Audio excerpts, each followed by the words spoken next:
a strange substance found by a southwest Arkansas man be part of a government test? Well, that's the question at the heart of a phenomenon called chemtrails, now getting widespread attention. Well, they say the government is dumping chemicals on us to control or manipulate the weather. And they say the unusual-looking jet trails in the sky are actually chemical-laden chemtrails. People say the government is up there in airplanes spraying all kinds of chemicals to change or manipulate the weather, leaving what you see there, and they call that a chemtrail. So when I look up there and I think are contrails, you're telling me are chemtrails? Yes, that a contrail would be dissipated by now. And it's interesting, Dale and Christina, this is of interest not just in this country, but European countries and frankly all over the world. A lot of folks interested in it. Well, Dave, you mentioned that climatologists and others who study the atmosphere believe that they'd be able to surely spot any kind of signs of an ominous plot. Our journey started in San Diego, California, where thousands of scientists, engineers, policymakers, and journalists gathered for the American Association for the Advancement of Science Conference. One of the topics was the artificial manipulation of the Earth's climate, also called geoengineering. During the meeting, scientists spoke about the plausibility of implementing geoengineering campaigns throughout the world under the guise of preventing global warming. One widely accepted theory was to block the sun by spraying something into the atmosphere. When they were asked about existing aerosol programs, they stated clearly that no such programs have ever been implemented. But strangely, these proposals sounded exactly like what people around the world are claiming is already happening. When I found out that the American Association for the Advancement of Science was going to be held down here and the main body of topics would be on geoengineering, I had to come. I had to be in on this. I had to hear what these top climate change scientists had to say. And that's the other question about chemtrails and whether geoengineering is being deployed right now without our knowledge. I don't have any personal insight into that, other than to say that I've worked in government at pretty high levels in the White House and at state government. I'm personally skeptical of that, but obviously you never know what you don't know. Chemtrails. On the internet, they are cited as proof of the government creating clouds to combat global warming. They claim the American government, with the secret approval of the national government, is covertly using jet aircraft to spray population centres with aluminium, with barium, and with strontium so as to reduce people's immunity and reduce the global population. I'm always a little bit suspicious because the government doesn't seem that capable to do something on such a large scale.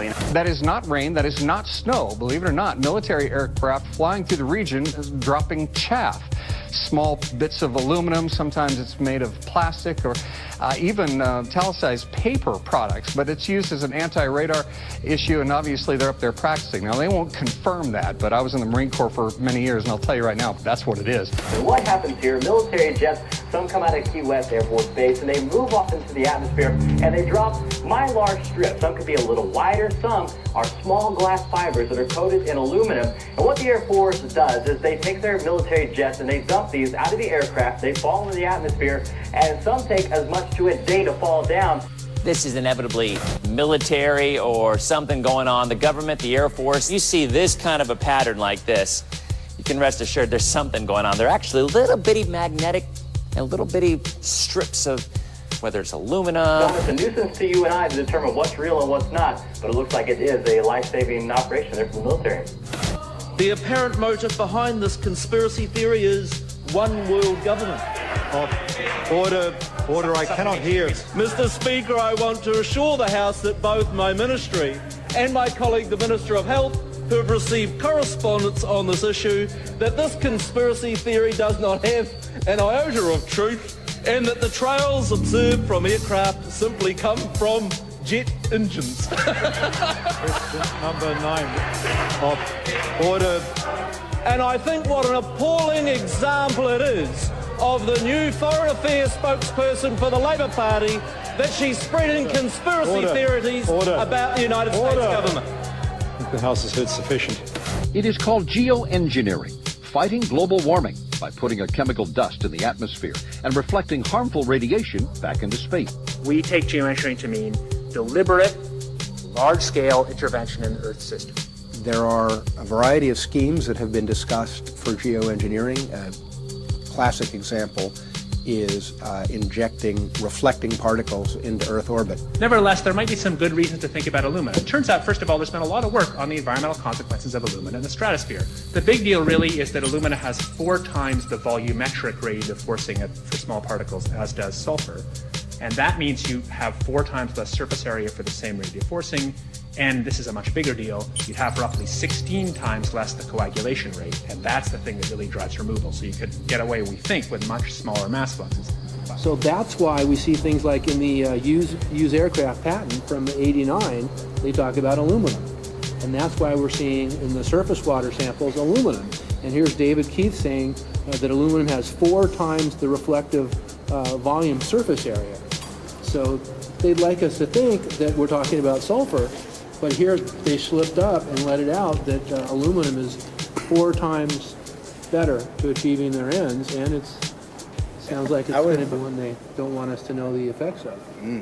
The little picture is from a nanofabrication study, which shows you can make very high quality, and do this in just a jet in a very simple way, make high quality alumina particles just by spraying aluminum vapor out, which oxidizes. So it's certainly in principle possible to do that. There's a big literature that's already looked at that. And you could do that by either building new versions of these aircraft or even re-engineering existing aircraft. So there's some ideas of that. So you go to an engineering firm and you want this done. They don't say this is hard or unusual. They say, okay, yes, we could do it. Aerosol geoengineering looks like it is so cheap that the cost is basically not going to be an issue. That means that implementation decisions will be risk-to-risk decisions. The risk of doing it against the risk of not doing it. And it makes the problem of how we govern it fundamentally harder and different and novel. So I've told you that it's cheap to deliver materials to the stratosphere, and I'm convinced that's true. I don't think that will change. But I think the more we do research, the less easy this will look, the more complicated the environmental effects will look. And that's a good thing, because right now it looks too easy. So I think that if we do more research, we're likely to find out that it's harder and more complicated than we thought, and that the side effects are harder to manage. And that's a healthy outcome that will make it easier to do the management. Of course, the opposite reaction is possible. It's an empirical question, how people will actually react to knowledge about this. Another reaction is to say, if these crazy scientists are so concerned about putting CO2 in the atmosphere, they want to think about these things, then that might actually mean we should be more serious about the risks of CO2 in the atmosphere. And by the way, it's not really a moral hazard, it's more like free riding on our grandkids. And by the way, it's not really a moral hazard, it's more like free riding on our grandkids. Numerous air quality studies, including from CARB, California Air Quality Resource Board, have named submicron-sized particulates as being particularly harmful for human respiration. Through all the discussions today, I have not heard any mention of this fallout, and has this been studied, and also the effects of a highly reactive metal like aluminum on toxifying soils and waters? The question is, what would be the effects of these materials on human health if they came down into the stratosphere, in particular small particles and aluminum? So the collaborators of mine working on the aerosol scheme are actually folks from Carnegie Mellon who focused on human health impacts. And while we haven't published it, that was the very first thing we did, was do the order of magnitude calculation in level pencil and paper, but with an expert on human health impacts about whether there could be an issue. And for aluminum or other particles, there are a lot of toxicological things that need to get looked at seriously. But if you're just thinking about the sheer number of particles and the human health impact of small particles, the answer is, well, we haven't published it. That was the first thing we looked at with some of the leading experts who do epidemiological research on human health impacts, and it's not even close to being an issue. Clarify, so 10 megatons of aluminum dumped into the atmosphere would have no human health impact. So let me be more careful here. We're to separate out the toxicological. So the alumina, we've only begun to research and published nothing. The alumina, we've only begun to research and published nothing.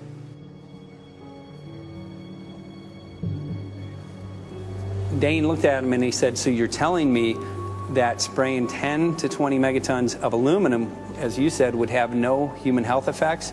He took a deep breath and he swallowed and he said, let me be more careful here. We haven't done anything serious on alumina, and so there could be something terrible that we'll find tomorrow we haven't looked at it. And that, for me, that was the whole main point of what is going to be coming out to the public. It's the damaging effects of aluminum that are being found around the world in massive amounts. Here's David Keith confronted on this very issue, and he looked, you know, at that point like they just let the cat out of the bag. We haven't done anything serious on alumina, and so there could be something terrible that we'll find tomorrow. We haven't looked at it. They're proceeding because they have an agenda that's separate from trying to thwart this crisis of global warming. You know, there's obviously several other objectives, whether it's depopulation, control, weapons aspects, communications aspects, all kinds of things, you know, wild cards that we know nothing about. We don't really know, and I'm not going to attempt to speculate on exactly what the agendas are, but we can see clearly the agendas are not benefiting mankind. You know, it's benefiting the agenda of the elite. And so I think the question is, how do you draw the line between some activity that is allowed and doesn't need global governance and activities that do require global governance? Dr. John Holdren has agreed to serve as Assistant to the President for Science and Technology and Director of the White House Office of Science and Technology Policy. I look forward to his wise counsel in the years ahead. My personal opinion is that we have to keep geoengineering on the table. We have to look at it very carefully because we might get desperate enough to want to use it. So what would we do if in year 2040 or 2060 there's a severe climate crisis, say widespread famines or Greenland sliding suddenly into the ocean?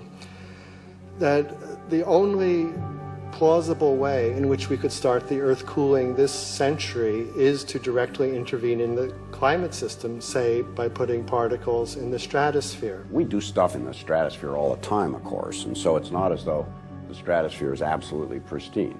But you don't want to have people going off and doing things that involve large radiative forcings or go on for extended periods, or for that matter provide lots of reactive surfaces that could result in significant ozone destruction. You know, maybe I'm putting a particle into the atmosphere because I'm trying to make money, or maybe I'm putting a particle into the atmosphere because I'm engaging in scientific research and trying to understand cloud physics, or maybe I'm putting this particle into the atmosphere because I'm trying to make it rain locally to seed a cloud and get more snow on our ski slopes. And this obviously raises all kinds of questions. It's hugely risky. It will likely negatively impact some people, but we might find ourselves in a situation where those risks seem worth taking. One of the things that really shocked me was in one of the breakouts they had the benefits of these programs and then the risks. Now the benefits, the one thing that was stated was the just cooling the planet. You know, some of the risks were ozone depletion, droughts in Africa and Asia. I got to tell you, I came away from this experience after listening to these scientists for 4 days of symposiums, really concerned because it's clear now that they are justifying, rationalizing, and looking to legitimize some really, really horrible impacts, further impacts on our environment. And they're basically formulating the sales strategy and the implementation and oversight strategy and the funding strategy. After San Diego, I was shocked by the programs that had been proposed. I decided to write about it. That night when I finished, I sent the article to an online publication with my email address attached. When I woke up the next morning, my inbox was flooded with responses from around the world. Why? Because I had just broken the story on aluminum in geoengineering models, which I had no clue at the time that very few people knew about. Now this metal, aluminum, is being found in massive quantities way above normal levels all over in rain, in soil, and in snow.